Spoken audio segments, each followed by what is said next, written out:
بسم اللہ الرحمن الرحیم. ناظرین السلام علیکم. آپ دیکھ رہے ہیں پروگرام کشمیر ٹوڈے. میں ہوں یاسر رحمان. آج کے پروگرام کے پہلے موضوع میں ہم بہت ہی امپورٹنٹ ایک موضوع ڈسکس کرنے جا رہے ہیں. وہ موضوع کشمیریوں کی زندگیوں سے بہت زیادہ ریلیٹڈ ہے. کشمیریوں کی زندگیاں اس موضوع کے حوالے سے ہم بات کریں گے کس قدر اجیرن بنا دی گئی ہیں. مقبوضہ کشمیر کے اندر جو بلیک لاز ہیں، بلیک لاز کے حوالے سے آئے دن آپ سنتے رہتے ہیں، لیکن بلیک لاز کیا ہیں، یہ کب کب انٹروڈیوس کروائے گئے ہیں، اور ان بلیک لاز کی پاداش میں کشمیریوں کو کیا کچھ جھیلنا پڑ رہا ہے. نہ صرف ان کشمیریوں کو جو زیر حراست ہیں، جو اس وقت مقبوضہ کشمیر میں کم اور ہندوستان کی جیلوں میں بہت زیادہ تعداد میں موجود ہیں. خود انڈیا کا ہوم ڈپارٹمنٹ، خود مقبوضہ کشمیر کا جو ہوم ڈپارٹمنٹ ہے وہ یہ ڈیٹا پیش کرتا ہے. اس کے ساتھ ساتھ جو ان کی فیملیز کو جس اذیت میں وہ مبتلا ہیں، جس طرح سے انہیں مالی مشکلات کا شکار بنایا جاتا ہے، جب انہیں 1100-1500 میل دور جو ہے وہ سفر کر کے اپنے پیاروں سے ملنے کے لیے لے جایا جاتا ہے، یا وہ جاتے ہیں لیکن انہیں ملنے نہیں دیا جاتا. آج ہم بات کریں گے ان کالے قوانین کے حوالے سے جو پورے مقبوضہ کشمیر میں اس وقت ان کا نفاذ ہے، اور پوری دنیا میں اگر کہیں اور آپ کو یہ کالے قوانین نہیں ملیں گے تو صرف مقبوضہ کشمیر کے اندر یہ ملیں گے. اگرچہ ان کا دعویٰ تھا کہ انہوں نے ری آرگنائزیشن ایکٹ 2019 متعارف کروایا، جس کے تحت 200 سے زائد قوانین مقبوضہ کشمیر میں متعارف کروائے گئے، تو وہاں پہ انٹرنیشنل ہیومینٹیرین آرگنائزیشنز یہ سوال پوچھتی ہیں کہ اگر آپ نے 200 سے زائد قوانین جو انڈین قوانین تھے وہ متعارف کروائے، تو آلریڈی وہاں پہ جو پی ایس اے ہے، وہاں پہ جو مختلف دوسرے کالے قوانین ہیں، ان کو کیوں وہاں پہ رائج رکھا ہے، انہیں کیوں نہیں وہاں پہ ختم کر دیا گیا.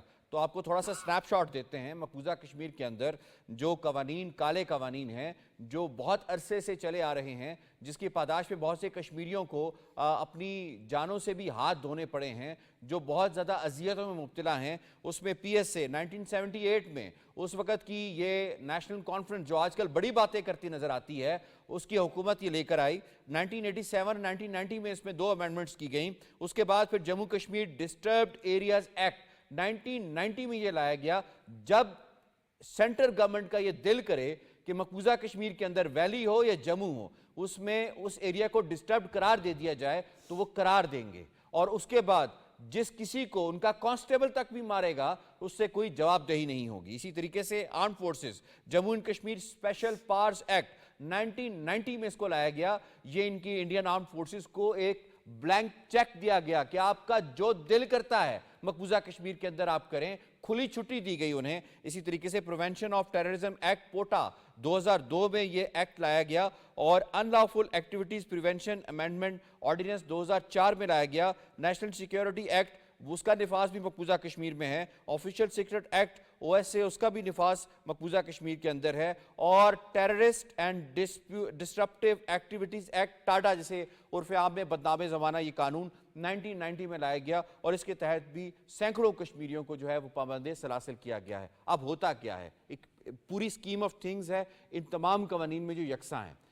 ایک کشمیری کو اٹھایا جاتا ہے، اسے کچھ دن جو ہے لوکل جیل میں رکھا جاتا ہے، لوکل تھانے میں رکھا جاتا ہے. اس کے بعد اسے لوکل جو جیل ہے مقبوضہ کشمیر کی وہاں ٹرانسفر کیا جاتا ہے، اور اس کے بعد اسے انڈیا ٹرانسفر کر دیا جاتا ہے. یہ اس وقت اسکیم آف تھنگز جو ہے ہو رہی ہیں، اور جو سسپیشن کی بنیاد پر یہ سارے کے سارے حراستیں عمل میں لائی جاتی ہیں. اگر میں نے یہ سمجھا کہ فلاں شخص کو انڈین ریاست جو ہے وہ رسک پہ ہے یا باقی معاملات ہیں، تو اسے اٹھا کے اس کے اوپر پی ایس اے، یو اے پی اے اور باقی قوانین لگا دیا. اس پہ ذرا بات کریں گے. بڑے زبردست پینل نے آج ہمیں جوائن کیا ہے، ایکسپرٹ پینل نے ہمیں جوائن کیا ہے. تعارف کروائیں، آج ہمیں جوائن کیا ہے فاروق رحمانی صاحب نے. آپ سینئر حریت لیڈر ہیں اے پی ایس سی کے، آپ کو ویلکم کرتے ہیں جی. اے وی ایم ریٹائرڈ اعجاز ملک صاحب نے ہمیں جوائن کیا، نامور دفاعی تجزیہ کار ہیں. ایڈوکیٹ سردار عبدالرازق صاحب نے، سابق صدر ہائی کورٹ راولپنڈی بار ہیں، انہوں نے ہمیں اسٹوڈیوز میں جوائن کیا ہے. اور اسکائپ کے ذریعے ہمارا ساتھ دے رہی ہیں نامور تجزیہ کار ڈاکٹر شازیہ انور چیمہ صاحبہ. آپ تمام پینلسٹ کو خوش آمدید کہتے ہیں. اس سے پہلے سوالوں کا باقاعدہ آغاز کیا جائے، آپ کو یہ رپورٹ دکھاتے ہیں. مقبوضہ جموں و کشمیر میں کالے قوانین کے تحت غیر قانونی حراستوں نے کشمیریوں کا مستقبل تاریک کر دیا. بھارتی فوج اور خفیہ ایجنسیاں کشمیر پر اپنے غیر قانونی تسلط کو قائم رکھنے اور اختلاف رائے کو دبانے کے لیے کشمیریوں کو ناجائز مقدمات کے تحت غیر قانونی قید و بند کا نشانہ بنا رہی ہیں. مقبوضہ جموں و کشمیر میں حریت رہنماؤں، صحافیوں، انسانی حقوق کے علمبرداروں اور عام کشمیریوں کو UAPA اور PSA جیسے کالے قوانین کے تحت ظلم کا نشانہ بنایا جا رہا ہے۔ کشمیر میڈیا سروس کے مطابق بھارتی فورسز نے مقبوضہ کشمیر اور بھارت کی مختلف جیلوں میں تقریباً 5000 کشمیری غیر قانونی طور پر قید ہیں۔ یہ کالے قوانین کیا ہیں؟ UAPA کا مطلب ان لافل ایکٹیویٹیز پریونشن ایکٹ، یعنی ایسا شخص جو کسی غیر قانونی سرگرمیوں میں ملوث پایا گیا، جبکہ دوسرا پبلک سیفٹی ایکٹ جو 47 سال قبل اس وقت کی حکومت نے جنگل سے عمارتی لکڑی چرانے والوں کے خلاف بنایا گیا تھا، لیکن خلاف قانون اسے کشمیریوں کے خلاف استعمال کیا جا رہا ہے۔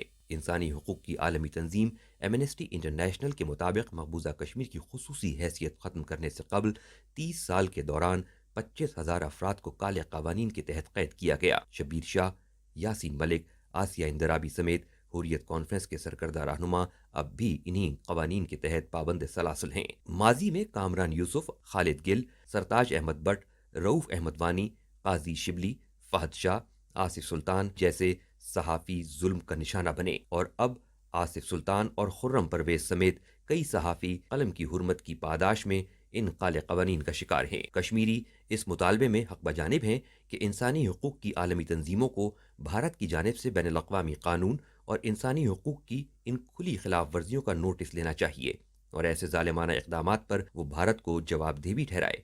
اس حوالے سے مقبوضہ کشمیر کے اندر جن لوگوں کے اوپر PSA لگایا گیا، ان کی جو پیارے ہیں، انہوں نے کیا بتایا ہے؟ Nobody physically has been released in Kashmir so far as these public safety acts are concerned. Public safety act, there is no trial.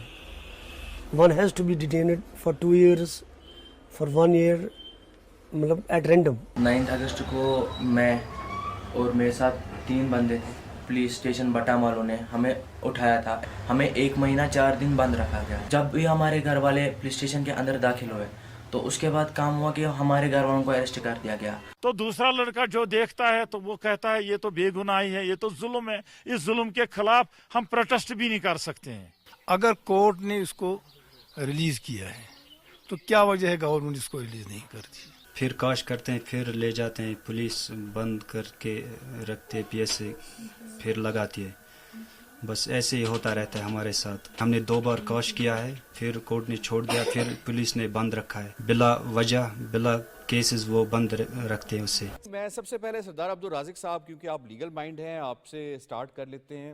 جتنے بھی میں نے یہاں پہ قوانین گنوائے ہیں، سب سے پہلے تو ان قوانین کی کچھ فیچرز کہتے ہیں کوئی بھی قانون ہوتا ہے اس کے اندر آپ کو ایکویلٹی بیفور لا ہوتی ہے، right of access to appear before magistrate in 24 hours ہوتا ہے، ایکسیس ٹو کاؤنسل ہوتا ہے، کراس ایگزامینیشن آف وٹنس ہوتی ہے، اپیل اگینسٹ کنوکشن ہوتی ہے، اور protection of being tried retrospective application of law ہوتی ہے۔ ان تمام قوانین میں کہیں کوئی آیوٹا بھی ہے ان چیزوں کا جو جہاں پہ بتائی گئی ہیں؟ دیکھیں، جو بھی قوانین بنائے جاتے ہیں وہ ان سب کو ان کے اوپر جو سب سے اہم ترین قانون یا ڈاکومنٹ اس ریاست کا ہوتا ہے وہ ہوتا ہے کانسٹیٹیوشن، اور کانسٹیٹیوشن میں فنڈامنٹل رائٹس گارنٹی کیے جاتے ہیں، right to life, right to liberty, right to due process, right to fair trial, آپ کا جو پیسفل اسمبلی ہے، پیسفل پروٹیسٹ کا رائٹ ہے، یہ سارے رائٹس ہیں جن کو کانسٹیٹیوشن گارنٹی کرتا ہے۔ ہندوستان کا جو اپنا آئین ہے اور جو کشمیر کا آئین ہے وہ بھی گارنٹی کرتے ہیں یہ سارے فنڈامنٹل رائٹس کو، اور ان کے اوپر جو universal declaration of human rights ہے یونائٹڈ نیشن کا 1948 کا، وہ ایک بیسک ٹچ سٹون ہے جس کے اوپر آپ کو سارے فنڈامنٹل رائٹس گارنٹی کیے گئے ہیں دنیا میں۔ اب یہ جو قوانین جن کا آپ نے پورا احاطہ کیا ہے، پوری ان کا بیک گراؤنڈ بتایا ہے، یہ جتنے بھی قوانین ہیں یہ سائملٹینیسلی آپریٹ کر رہے ہیں مقبوضہ کشمیر کے اندر، آکوپائڈ کشمیر کے اندر۔ یعنی ایک ہی وقت میں ایک شخص کے اوپر متعدد قوانین کا نفاذ یہ نہیں ہے کہ ایک قانون آیا ہے تو پچھلا جو ہے اس کو ریپیل کر دیا گیا۔ عام طور پر یہ ہوتا ہے کہ جب ایک نیا قانون انٹروڈیوس کیا جاتا ہے تو جو پچھلا قانون ہے اس کو ریپیل کیا جاتا ہے، لیکن یہ جتنے بھی قوانین ہیں یہ سارے ہی ریاست کو فوکس کر رہے ہیں۔ زیادہ تر ان میں سے آپ 80-90% وہ لاز ہیں جو 1990 کے بعد وہاں پہ انٹروڈیوس کیے گئے ہیں، اور جو پرانے قوانین بھی تھے ان کو بھی ایمنڈ کر دیا گیا ہے، اور جیسے PSA ہے یا جیسے ان لافل ایکٹیویٹیز آرڈیننس 2004 ہے، یہ بیسیکلی 1967 کا ان کا ایک لا تھا جس کو انہوں نے ایمنڈ کر کے 2004 میں اس کو ری انفورس کیا ہے۔ اب یہ وہ سارے قوانین ہیں جو ہندوستان کے اپنے آئین کے ٹچ سٹون کے اوپر بھی پورا نہیں اترتے، چاہے جائے کہ universal declaration of human rights کی، یہ سارے اس سے وائلیٹو ہیں، اور ان کا صرف اور صرف مقصد یہ ہے کہ جو کشمیر کے لوگ پیسفل سٹرگل کر رہے ہیں اور رائٹ ٹو سیلف ڈٹرمنیشن کی بات کرتے ہیں، جو یونائٹڈ نیشن نے ان کو یہ قانون دیا ہے، رائٹ دیا ہوا ہے، تو اس رائٹ کو جو ہے کرب کرنے کے لیے، ان کی اس پیسفل سٹرگل کو، پولیٹیکل سٹرگل کو کرب کرنے کے لیے یہ سارے لاز آپریٹ کیے گئے ہیں، اس لیے کہ ہندوستان جو ہے وہ اس کے قابو سے یہ چیزیں باہر نکلتی رہی ہیں۔ کشمیر کے لوگ جو ہیں وہ اپنا ایک آواز بلند کرتے ہیں اپنے رائٹ کے لیے، اور کسی بھی جبر و تشدد کے باوجود وہ سینہ سپر ہیں اپنے رائٹ کے لیے۔ اب ان کو کرب کرنے کے لیے، ان کو ختم کرنے کے لیے، ان کو دبانے کے لیے یہ سارے قوانین وہاں پہ آپریٹ کیے گئے ہیں، جن کے مطابق دیکھیں آپ، جیسے آپ نے کہا کہ جب بھی کسی کو آپ نے اریسٹ کرنا ہے تو گراؤنڈ آف اریسٹ آپ نے اس کو پہلے بتانی ہے کہ یہ آپ کے خلاف چارج ہے، اس کے بعد آپ کو میجسٹریٹ کے پاس امیڈیٹلی ود ان 24 آورز آپ کو پیش کیا جائے گا، میجسٹریٹ دیکھے گا کہ کیا آپ کے خلاف چارجز ٹھیک ہیں یا نہیں ہیں، تو وہ آپ کو جوڈیشل بھیجے گا یا آپ کو فزیکل کسٹڈی میں دے گا پولیس کی، انویسٹیگیشن ہوتی ہے، آپ کا بیل کا رائٹ ہوتا ہے، آپ وہ سارے رائٹ ایکسرسائز کرتے ہیں، ڈیو ایسا کچھ پروسیس بھی ہو رہا ہے اس وقت ان میں سے کوئی ایک چیز بھی نہیں ہو رہی۔ دیکھیں نا، آپ کو یہ جو اسپیشل پاس اسپیشل پاس ایکٹ ہے 1990 کا، جس کے تحت آرمڈ فورسز کو یہ اختیار دیا گیا ہے کہ وہ جب چاہیں، جسے چاہیں اٹھا کے 2 سال تک اپنی کسٹڈی میں رکھ لیں، کوئی کسی عدالت میں پیش کرنے کی ضرورت نہیں ہے، کوئی آپ کو بتانے کی ضرورت نہیں ہے، جس گھر میں چاہیں آپ وہاں پہ جا کے گھس جائیں، جو چادر اور چار دیواری کا تقدس ہے اس کو پامال کرتے ہوئے وہاں کریک ڈاؤن کریں، وہاں سے لوگوں کو اٹھائیں، ڈس اپیئر کریں، لوگوں کو فیک انکاؤنٹر کریں، ان کے ذریعے لوگوں کو مار دیں، مطلب یہ ایسے وہ اختیارات ہیں لامحدود انہوں نے دیے ہوئے ہیں، جو انبرائڈلڈ پاز ہیں، جو دنیا میں کسی جگہ کسی لا انفورسمنٹ ایجنسی کو یہ اختیارات نہیں دیے جاتے، نہ ہی سیکورٹی فورسز کو یہ اختیارات دیے جاتے ہیں۔ تو وہاں پہ نہ کوئی قانون ہے، نہ کوئی آئین ہے، نہ کوئی بنیادی رائٹس ہیں۔ پچھلے آپ 2019 کے بعد سے، ویسے تو یہ پچھلے 1988-89 کے بعد سے بہت زیادہ وہاں پہ بدترین قسم کی ہیومن رائٹس ابیوزز ہیں، لیکن پچھلے 4-5 سال سے تو کمپلیٹلی 5 اگست 2019 کے بعد ملٹری سیج میں ہے آکوپائڈ کشمیر، اور وہاں پہ بلیک آؤٹ ہے، تمام انٹرنیٹ کا پابندی ہے، آپ باہر نہیں نکل سکتے، 5000 لوگ اسمبل نہیں ہو سکتے۔ اور آپ کہہ رہے ہیں کہ بنیاد انہی کالے قوانین کو بنا کے جو ہے وہ کشمیریوں کو ٹیررائز بھی کیا جاتا ہے، انہیں پابندی سلاسل بھی کیا جاتا ہے۔ ابھی دیکھیں انہی قوانین کے تحت ہیومن رائٹس ایکٹیوسٹ ہیں خرم پرویز، جن کا قصور صرف یہ ہے کہ وہ صرف ہیومن رائٹس کی بات کرتے ہیں، وہ ایک میس گریوز کی بات کرتے ہیں، میس گریوز کی بات ہاف کرتے ہیں، وڈوز کی بات اس کی بات کرتے ہیں، ان کو 3 سال سے اٹھایا ہوا ہے جی، اور کوئی ڈیو پروسیس نہیں ہے، سجاد کوئی رائٹ ٹو گل بیل ایک نہیں ہے۔ جرنلسٹ ہے، اسے 20 مہینوں سے زائد ہو گئے ہیں، اس کو بھی اس کے اوپر پی ایس اے لگایا گیا ہے۔ حریت لیڈرز اس سال 2024 میں تقریباً 3500 سے زائد لوگوں کو اٹھایا گیا ہے، اور ان میں حریت لیڈرز بھی موجود شامل ہیں۔ آپ دیکھیں یاسین ملک، شبیر شاہ، مسرت عالم، یہ سارے لوگ تہاڑ جیل میں ہندوستان میں جا کے ان کو رکھا ہوا ہے، کوئی ڈیو پروسیس نہیں ہے، ان کو کوئی ان کو اختیار نہیں ہے۔ دوسرے جو لیڈرز ہیں، آپ کا پوائنٹ آ گیا، میں کچھ ڈیٹا شیئر کرنا چاہ رہا تھا اپنے ناظرین کے ساتھ، وہ یہ بتاتے ہیں کہ 31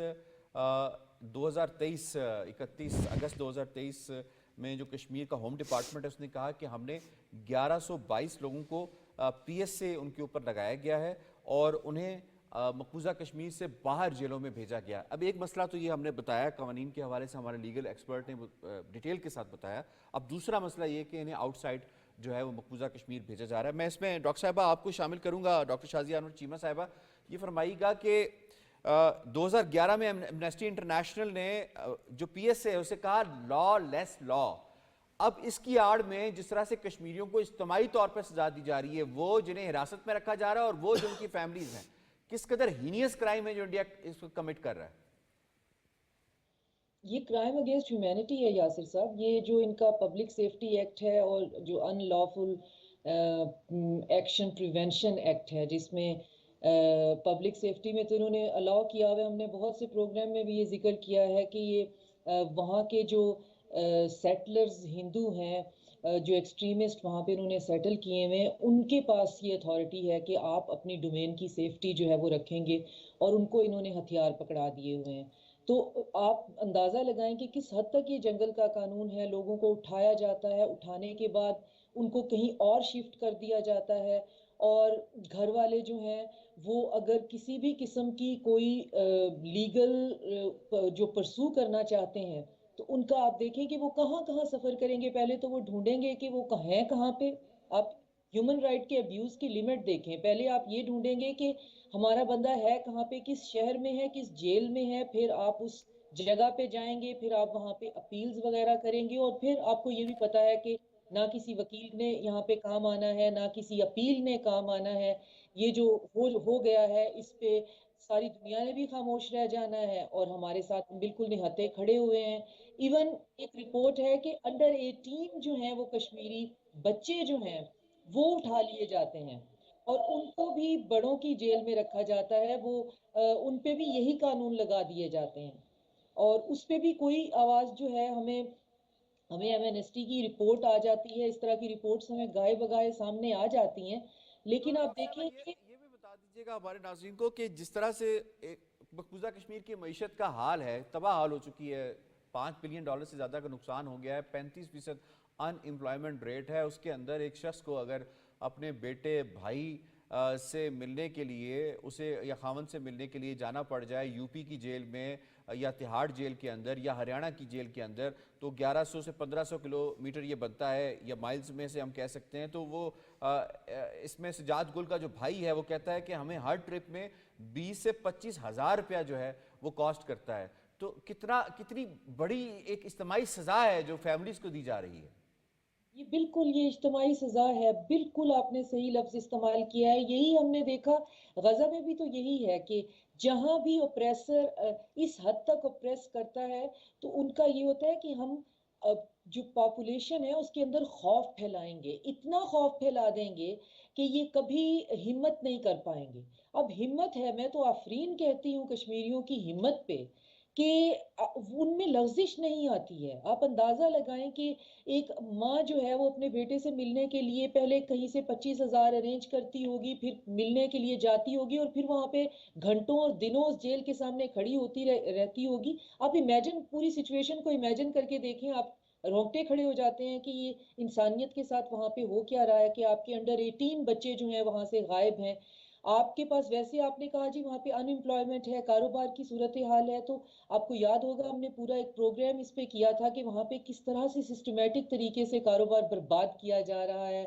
ان امپلائمنٹ جو ہے اس کے اندر ڈسکریمنیشن اور بائسنس ہے.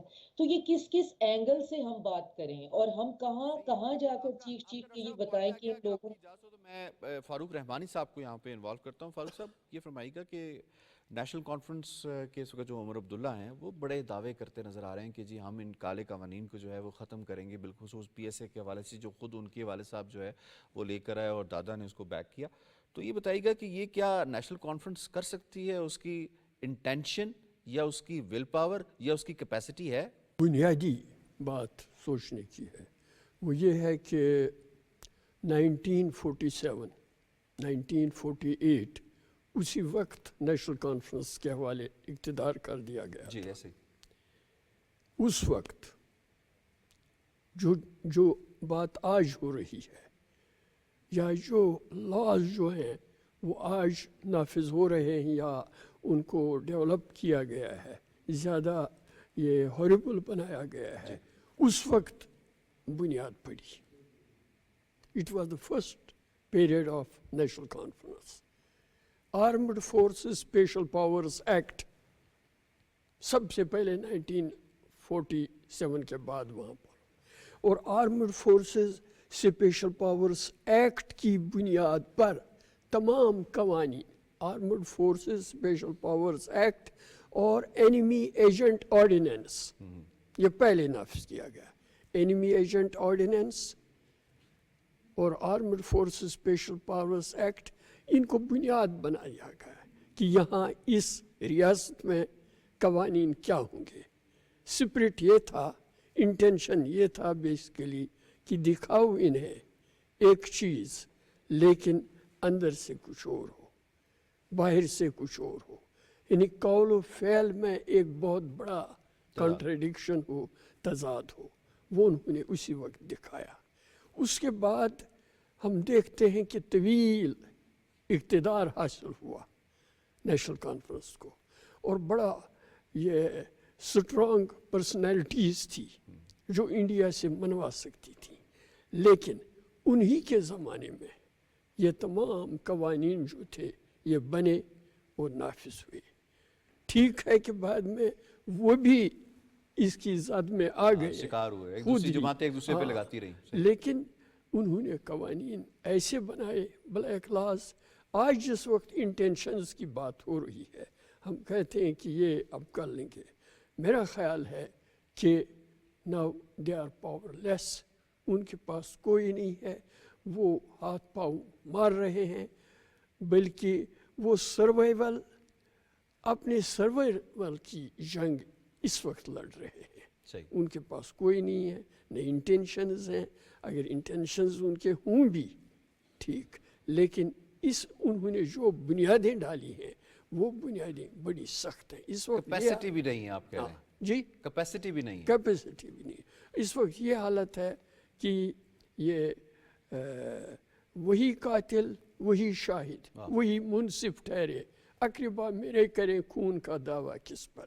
یہ صورتحال اس وقت بنی ہے, اور وہ جیت کر بھی, عوامی مینڈیٹ حاصل کر بھی, میسو پوری طرح آ گئے for the first time, but they are figureheads ہیڈس. وہ فگر ہیڈ ہے. ٹھیک ہے, بالکل بڑا زبردست طریقے سے آپ نے ایکسپلین کیا کہ نیشنل کانفرنس جو اس وقت بات کرتی آ رہی تھی تو اس کا بھی سٹیٹس کیا ہے. میں اس میں ایویم صاحب آپ کو اس میں شامل کروں گا. یہ فرمائے گا کہ آرم فورسز جو کچھ اس وقت مقبوضہ کشمیر میں کر رہی ہیں, انڈین آرم فورسز کے حوالے سے اگر ہم بات کر لیں, یہ قوانین کس حد تک ان کو ایک فری وے دیتے ہیں کہ وہ جو چاہیں آپریٹ کریں, جس کو چاہیں اٹھا لیں, جس کو چاہیں ماریں, جتنا چاہیں میسیکر کریں, جینوسائڈ کریں وہاں پہ. ڈسٹربڈ ایریاز ایکٹ بھی ہے. جی ایگزیکٹلی, جو پوری دنیا کے اندر کسی جگہ پہ کوئی پریسیڈنٹس ہے جہاں پہ جتنا یہاں پہ ایک فری راستہ دیا گیا ہے انڈین آرم فورسز کو کہ جس طرح چاہیں آپریٹ کریں. بدقسمتی سے جو کشمیر میں ہو رہا ہے, مقبوضہ کشمیر میں, اس کی نظیر کہیں اور نہیں ملتی. لیکن اس کی ایک سیمبلنس جو ہے وہ فلسطین میں جو اسرائیلی مظالم ہیں اس کے ساتھ ہم پیرلل ڈرا کر سکتے ہیں. اور دونوں میں جو ہے جو ایک ظلم کی تاریخ رقم کی جا رہی ہے, اس میں جو بنیادی طاقتیں ہیں جو اس وقت دنیا میں ایک نظام کو مستحکم کرنے کے لیے جو ہے ان کے اوپر اعتماد کر کے ان کو سلامتی کونسل کے اراکین بنایا گیا, اور پھر یہ ایک طویل پروسیس ہے 48 کے بعد جب سے مسئلہ کشمیر ہوا, تو اس میں کوئی ریلیف نہیں ملتا ان لوگوں کو. اور جہاں تک یہ تہ در تہ قوانین بنانے کی بات ہے, یہ میرے خیال میں یہ بے بسی ظاہر کرتی ہے بھارتی یونین حکومت کی کہ وہ اپنی مرضی کے قوانین اور ان کا مرضی کا اطلاق اور اس کو امپلیمنٹ کرنے کے لیے وہاں پہ جو فورس اپلیکیشن ہے وہ تقریباً ایک جو ہے ہر 8 سے 9 جو ہے نہتے لوگوں کے اوپر ایک مسلح فوجی یا جو ہے لا انفورسمنٹ کا وہاں پہ ایک جوان ہے. تو اگر ان کے پاس متعدد قوانین بھی ہیں اور امپلیمنٹ کرنے کے لیے ویر ودال بھی ہے, تو پھر ہر روز نئے سے نیا قانون لانا جو ہے یہ ان کی بے بسی ظاہر کرتا ہے کہ وہ کشمیری عوام کی جو ول ٹو فائٹ ہے اپنے بنیادی حقوق کے لیے وہ اس کو بریک نہیں کر پا رہے. ٹھیک ہے, آپ کا پوائنٹ آ گیا. جی لون صاحب شکریہ آپ نے ہمیں جوائن کیا. یہ فرمائی گا کہ ہم نے متعدد کیسز کے اندر یہ دیکھا, ابھی شارٹس بھی آپ نے سنی جس کے اندر انہوں نے کہا کہ جی ہائی کورٹ نے یہ کیسز جو ہیں قواش کیے اور پھر سے جو ہے ان کے اوپر پی ایس اے لگا دیا گیا, پھر سے وہی ڈوسیئر ہوا, پھر سے وہی ایف آئی آر کی لینگویج استعمال کی گئی. تو کہاں ہوتا ہے یہ؟ دیکھیں لا قانونیت ہے, جنگل کا راج ہے مقبوضہ کشمیر میں. اب چونکہ ہندوستان یہ ہمیں سب کچھ جو تنگ کرنے کے لیے ہمیں سزا کے طور پہ اس طرح کے وہ حربے آزما رہا ہے تاکہ لوگوں کو میں تحریک آزادی کی پاداش میں سزا دوں. تو وہی ہندوستان نے حربے ماضی میں بھی آزمائے تھے اور اسے ناکامی کا منہ دیکھنا پڑا. تو وہی کشمیریوں کا جو پائے استقلال ہے یا جو ان کا جذبہ حریت ہے, ہندوستان اس کو توڑ نہیں سکتا ہے. جس طرح سے دور دراز جیلوں میں لے کر تاکہ ان کے جو لواحقین ہیں جو کہ پیرنٹس ہیں وہ وہاں تک نہ پہنچ سکیں. اسی طرح جھوٹے مقدمات میں لیڈرشپ ہو